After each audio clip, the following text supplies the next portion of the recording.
What is, if anything, the difference between socialism and communism? A good way to think about it is that communism is a political system, and socialism is, at root, an economic system.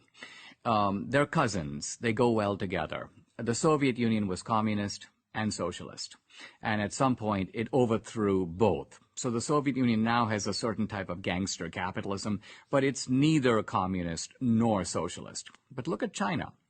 China was a communist socialist society.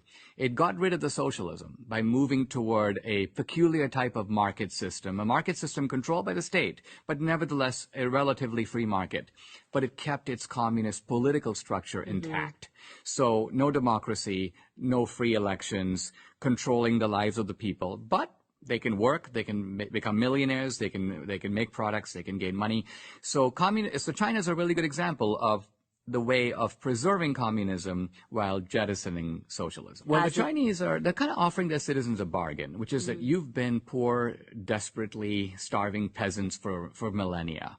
We're going to basically fill your stomach, and we don't want you to say one word about your rights, because we're giving you something you've never had before, and they're trying to keep the Chinese content with that bargain, and that's the question. Turning to coronavirus for a second, the left needs today the politics of fear. This is kind of why they try to whip us into a frenzy all the time.